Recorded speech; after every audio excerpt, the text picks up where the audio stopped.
great day. You know, it's really and PTSD recovery. I'm getting really close. It's 75 or 80%. Like wall is really the longest time. You know, and it's about a lot of it's. I think it's really reconfirming the work you guys are doing. But then.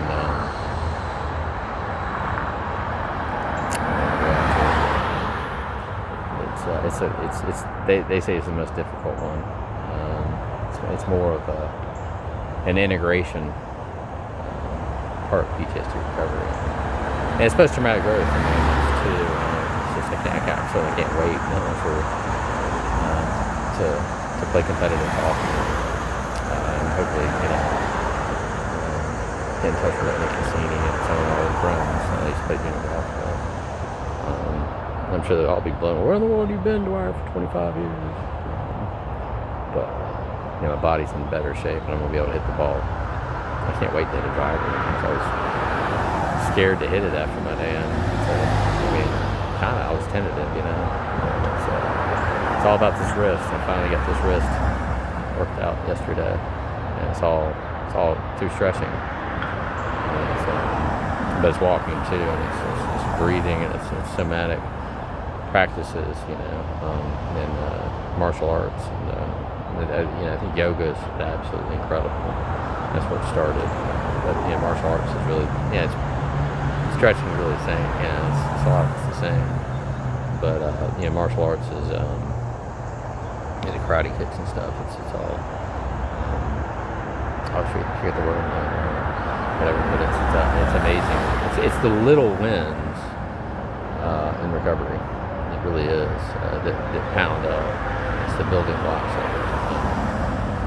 Because you get absolutely you get your butt kicked so many times, just repeatedly. I mean, it's difficult to describe unless somebody's been into it. But it's definitely undoubtedly the greatest teacher in my life. It's taught me so much about things. My web development company is going to take off really, really quick. And because I build proper object-oriented, clean, reusable, headless, websites. They're built properly with API for API development, integrations. I'm very thankful that I did all of that. It's just I needed time to recover, and God has done that for me on so many occasions, and just repeatedly. I mean, it's incredible. I had another one, unbelievable. Listening to Rocky again, it's absolutely incredible. Today, it's not about money. It's about. I mean,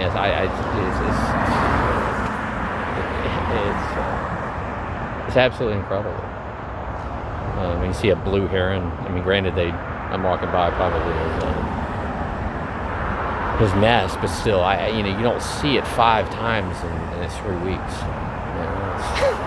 I mean, and that's about seeing blue herons. Technically, spirituality is about self-reliance. I'm pretty sure that I saw a cardinal 2 days ago, and I saw a cardinal about 3 weeks ago. And I've only seen a few in my life, and it's just recounting the story about the police that blessed my sister. August 22nd, 2019. It took her 57 minutes to die. My father and my sister and my sister's friends our closest friends were there for 57 minutes. And finally, she passed. As I told somebody earlier. It's amazing. I said, I went out and I was telling them about the deep prayer that I said, that's when I learned to pray. I said, this cardinal flew over my head the day that she woke up. Come on, thank God I was able to talk to her. And she saw it, she pointed to it, to her friends. And it was just unbelievable. I can see her right now with her. She said like the thing that was taking her, her heart rate. She couldn't talk. She had this, she desperately wanted to talk, but she was pointing to it. And I'll never forget. I'll never forget that because she was showing it to her friends. But shortly thereafter, after she passed, I asked her, Father Scully, I said, why? She was making a comeback, and that's when I learned to eat prayer. I would pray 2 or 3 times a day in front of the same cardinal, and I put it up taped in front of my room.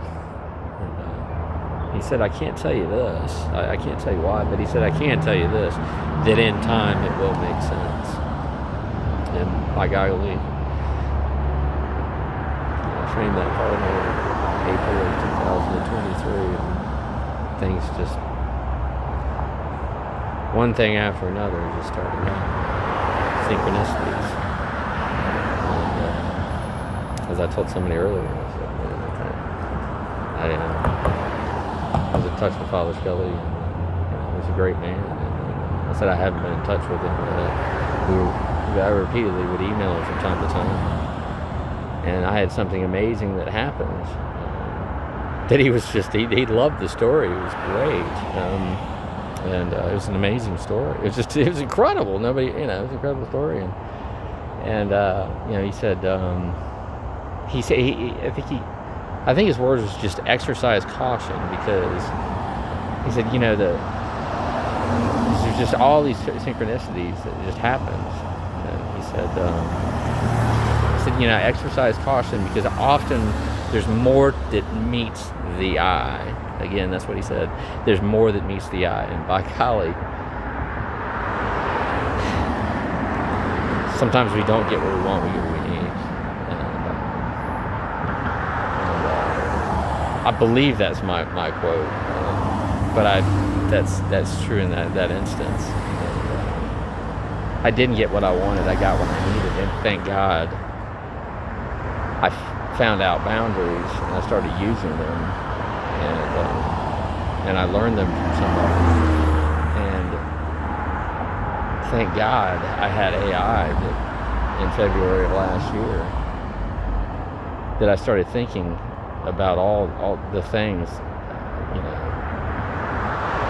the feelings that I would get when I think about PTSD. Or I'm sorry, when I didn't know I had PTSD. Thank God. And I was having all these it's crazy.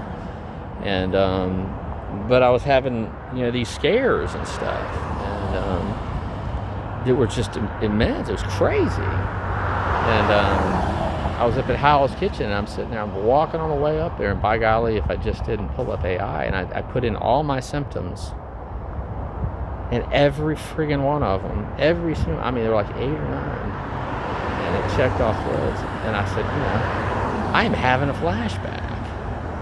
When I think about it, because I get the same sensations all over my body, where I was just like this for 2.5 months, until I ended up in the hospital, taken by hospital to St. Joseph's, the very hospital my sister passed away in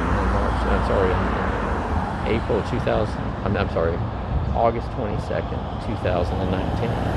The very same hospital my sister died, right dead in the smack of COVID. And if I didn't have Matt Newton,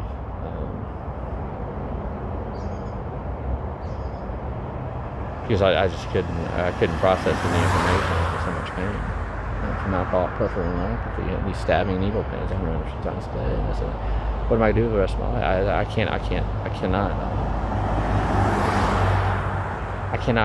go on like this. And I was having suicidal. I couldn't help it. I couldn't help it. And when you're, and believe me, it was close. I mean, it was just, I was fighting every day. It was absolutely, anybody in their right mind would have felt the same way. I couldn't help it. It was part of my brain. And thank God, I thought, Matt will never leave me. And I cheered up. The paramedic started talking to him. I started talking to the paramedic. And then by God, it happened again inside of that emergency room. And I don't know why, I'm surprised that she did let me. If it wasn't COVID, I'm sure she probably would not have let me go.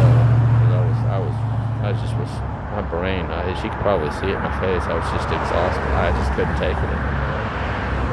And I just, thank God that a great psychiatrist. the doctor was nice enough to say, hey, be over here. And I talked to him the next day, and I said, and I told him exactly what happened. And I said, and he said, you were thinking about it. I said, you damn right I was thinking about it. And now I know what to do, but it's not going to happen again. I mean, I'm never going to put a drop out, but you know, it's unbelievable what that stuff can cause. And I just thank God it stopped, and thank God the medication that he gave me numbed it some, because I couldn't have gone. I don't think I could have gone a couple more weeks. It was just absolutely I felt a little bit of the same sensation in my foot, but it doesn't hurt. Is the thing. It's crazy. It's wild, because sometimes